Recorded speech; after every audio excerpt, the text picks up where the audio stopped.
So you're thinking about making a move to Salt Lake City, Utah, and you want to know what the pros are and most importantly, the cons of living in Salt Lake City, Utah? Well, that's exactly what I'm going to cover right now. So let's get started.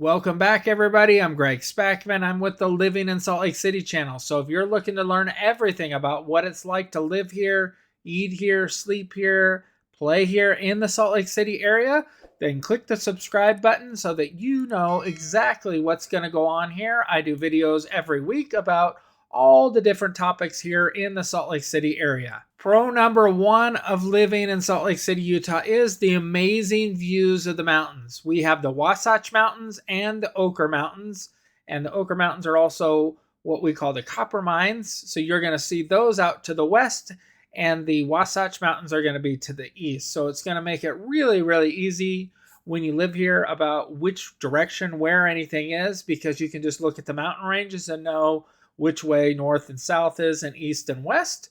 So one of the times when we drove up to the top of the Copper Mountain mines, it was amazing. It takes you about 30 minutes. You sort of need a 4x4 car, all-wheel drive vehicle to get up there. However, we have seen cars, normal cars up there, so you could do it. I wouldn't recommend it just because it's quite bumpy and everything, but the view at the top of the copper mine, or what we call the overlook, is amazing. You see all of Salt Lake City and the Wasatch Mountains, and that is awesome. Now on to con number one, and that's the housing affordability factor here in Salt Lake City. And while it used to be really, really affordable to live here, I think the word got out and everyone and their mother moved to Salt Lake City, so that drove up our home prices. The current average home price here in Salt Lake City is $580,000 for a home. We can do less than that or more than that. It's going to depend on which city you choose and what size home you pick and what yard, how close you are to different freeways, all of that. And that's definitely something that we can discuss. And this may be a pro for you or a con, depending upon which state you're moving from. So if you're moving from California or Michigan or some other states where home prices are much, much higher than 580, then it's going to feel like a big discount. If you're moving from some other states where housing prices were in the 200, 300,000 range, then it's going to feel really, really expensive here. Really just depends. If you bring a ton of cash with you, then really it doesn't matter what the home prices are here, but just different areas are going to be priced differently and everything, and that's something that we can talk about. Now on to pro number two. Pro number two about living in Salt Lake City, Utah is the great outdoors. And this is a huge reason that we made the move here to Utah, was we wanted to do more things in the outdoors like we used to be able to do when we lived in California. We weren't doing that in Nashville area because of the humidity. I wasn't a big fan of being outside when it's 95 degrees and humid and it's just kind of disgusting. But if you like that sort of weather, then that's awesome. You probably live in the southeast region and love the humidity, but if you are like me and you don't want it to be humid, you just want it to be nice and warm, Utah is awesome. But so as far as the outdoor things you can do here, you can go hiking, you can go fishing, and you can fly fish in a ton of different streams that have amazing fish in them. You can kayak, you can paddleboard. Paddleboarding is something that we got big into after we moved here. My kids really love to take our paddleboards out, so now we have two of them, and it's awesome. They will sit out there all day on the paddleboard just paddling around. You can snow ski, you can snowboard, you can do a ton of different winter sports, snowmobiling, snowshoeing, cross-country skiing. You can mountain bike, you can mountain climb, you can go camping, which we've done a couple times. Camping is super, super fun here. You can take your 4x4 or side-by-side out. We have a place called Moab here, if you haven't heard of that.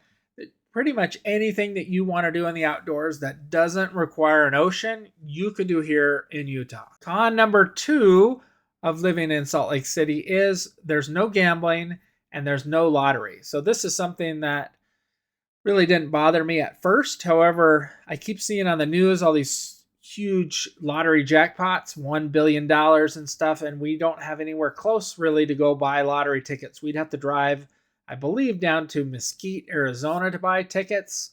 If I want to do gambling, the closest place I could go is Wendover, Nevada, and that's about an hour and 45 minutes out I 80 to the west. You can do everything you want to do there. They have a couple casinos. That's on our list to go stay there. We haven't done that as of yet, but we're going to. Or you can go up to an Indian casino that's up in Idaho. It's about a 3 hour drive. That's something also that we want to go do just to check it out. I've heard that they don't have table games there, just slot machines. Please correct me in the comments below if that's not the case. Or you can just drive like we have a few times down to Las Vegas. And Las Vegas is about a 5.5 hour drive right down I-15. You can do 80, 85 miles an hour. The speed limit is 80, so you can definitely get down there rather quickly. It's a nice drive typically. You don't have much traffic usually unless you're driving on a Friday or a Sunday. So if you avoid those 2 days going each direction, then it's really, really nice driving down there. We stop at a place called Beaver at the Creamery and on the way each time, and the Creamery has really, really good ice cream, and I really like their grilled cheese. I think the kids like the mac and cheese there, so they have really good food, and the ice cream is amazing. So you got to try the Creamery place on the way. Pro number 3 would be the arts and the culture here in Salt Lake City. We have a spectacular Broadway theater, a highly acclaimed ballet company that's here, the Utah Symphony and Opera. Salt Lake City boasts an impressive amount of artistry. And for the film lovers, we have something called the Sundance Film Festival, and that's every year, and that's amazing, and it's super widely attended. It's awesome. It's something that we want to try to attend while we're here, living here in Salt Lake City. Con number 3 of living in Salt Lake City, Utah is the traffic and the terrible drivers. So the traffic here during around 3:30, 4:30, somewhere in that range, it starts to get more and more people on the roads while they're heading home. So it takes you an extra 15 minutes to 30 minutes to get home, depending upon which road you're going and how far you're going. And then in the morning time, same sort of thing, from around 7:30 to around 8:30. It takes you an extra 15 to 30 minutes to get where you want to go. And for me, this traffic, I guess, is not really traffic, because growing up, I lived in Orange County, California, and we had real traffic where for me to go 5 miles on the freeway would take an hour. So we definitely do not have traffic like that, or traffic like they have in Dallas or Houston or Atlanta. Atlanta traffic when we were in Atlanta visiting was awful. So I definitely know when you come here from certain areas that you'll know what real traffic is, and we don't really have that sort of traffic. Now, as far as the terrible drivers go, the thing that is driving us crazy is the amount of people that run red lights. So the light will change yellow, which means you probably should be not running through it. But, if you're in the distance where you need to go through it, then you go through the light.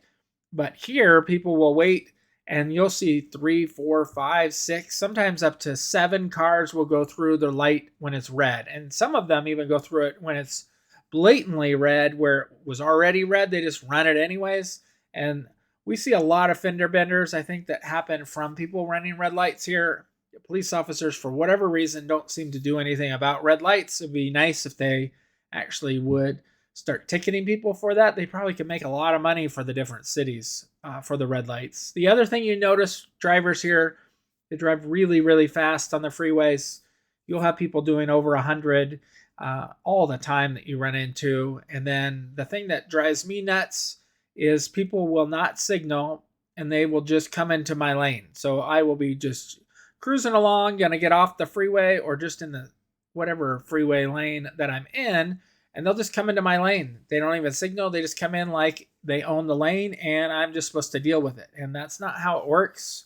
You're supposed to make sure that, you're being friendly and nice when you're coming over into the lane. Pro number 4 of living in Salt Lake City. This is a super cool pro because all the local ski resorts that we have here. So we have Park City and Deer Valley, and then they're going to be opening a new one called Mayflower, which is awesome. We have Alta and Snowbird. We have Brighton and Solitude. And then we also have Sundance. So all of those are within an hour drive of you here in Salt Lake City. Some are 20 to 30 minutes. And then, of course, when we have weekends and then big snows and everything, we don't really know how long it'll take you. It could be an hour, hour and a half to get to the ski resort, just the amount of people. But just know typically it's somewhere in the 40-minute range to hour range to get to the ski resorts. And you're going to figure out which is your favorite. My favorite ski resort is Brighton, and that's what I skied at when I was back in college. It was awesome. We skied at a bunch of the different ski resorts, and that was my favorite. I think we skied at 5 different resorts, but they were amazing. And Utah does have the best snow on earth. There are more ski resorts here in Utah. We have a total of 15 ski resorts in Utah right now, which is amazing. Not sure if any other state has more ski resorts than us, but we have 15. Con number 4 of living in Salt Lake City, Utah is our alcohol rules. We have weird rules like you can't buy alcohol on Sundays or on holidays. 3.2% is the highest that you can buy at gas stations or grocery stores. They also sell some sort of hard seltzer type of drinks, which I don't drink, but they have those. You can't buy wine in the grocery store. You're going to have to go to the state-run liquor store to buy your wine and buy any sort of hard alcohol. When I moved to Nashville years ago, before coming here to Utah, you couldn't buy wine in the grocery store there, but then they passed a law that allowed it to be sold. And it would be really nice if they could allow you to at least purchase wine in the grocery store, since you do use wine for cooking certain things. But that's con number 4. Pro number 5 of living in Salt Lake City, Utah is our thriving food scene. So we have great, unique places to eat here like Olive Garden, Texas Roadhouse, In-N-Out Burger, and Chili's. No, I'm just kidding. We have some cool places called Roost Diner, the Copper Onion, the Red Iguana, which we've eaten at the Red Iguana, and it's really, really good. There's just a ton of places. There's Rye Diner and Drinks, Feldman's Deli. Some popular things that you can try here in Salt Lake City would be the fry sauce. However, I'm not from Utah, so I don't really see fry sauce as a big deal, but people here really, really seem to love it. They have Utah scones, Navajo tacos, Crown burgers, and then they have the last thing that people do here all the time is called funeral potatoes, and we have made those for years, and they're really, really good. In fact, my wife just made them this past Sunday for breakfast, so they're super, super good. There's this really cool place that you can go called Taggart's Grill, and it's up in Morgan, Utah, and it's about 45 minutes, an hour drive from Salt Lake City, but we made the drive. They have peacocks that are like outside that you get to see walking around. And prior to COVID, it was really, really cool to eat there because they had this open patio where you would be sitting outside and then the peacocks would walk all around. You had to be 18 years or older to eat outside for whatever reason. But in COVID, they filled in the patio and made it like an eating space. And for me, that kind of ruined some of the ambiance of the place, but it's still a great place to eat, and it's packed. If you don't get there early, you're looking at a 45-minute to an hour wait, so just know that. Con number 5 of living in Salt Lake City, Utah is that it's really, really dry here in Utah. So you're going to figure that out once you're here, but you're going to need chapstick certain times of year. Lotion is going to be your big friend. You're going to need to apply lotion all the time because your skin gets really dry, and then you want to itch it. And then if you itch too much, then you end up causing like scratch marks on yourself, and it's really, really itchy. But the last thing about it being dry and where we are is you need sunscreen. And the first summer here, it didn't feel like we really needed it when we went up to the reservoir to play around in the water. So we didn't apply sunscreen because it didn't feel like it was hot enough or whatnot. But me and the kids all got burned, and so we learned our lesson that we need sunscreen here, even though it didn't feel like we need it. You also need to drink a lot of water here because you get dehydrated really, really easy here. So I think it's not that difficult because you get dehydrated, so you want to drink, but you need to drink more water, which is definitely a good thing for you. A bonus thing I wanted to mention is that the lakes and the streams they were drying up prior to this past winter where we had more snow than I think they've ever had. So that's helped fill up a lot of the lakes and the streams with water. However, the Great Salt Lake, I think, is still down a number of feet. So it'd be really, really cool if we could push more water in there from some of the streams. And they do a really good job here of water management, of moving the water around. But I think, and I was told that if the Great Salt Lake has more water in it, then that causes more snow in the mountains, which would help all the issues around. So I don't know. It's kind of weird, but it'd be really nice to know more about that. So if we can help you making that move here to Salt Lake City, Utah, or any city in the Salt Lake City or Utah area, we'd love to help you. Please reach out to us. Give us a call, shoot us a text, send us an email. We'd love to hear from you and talk about all things Utah. So until next time, be rad.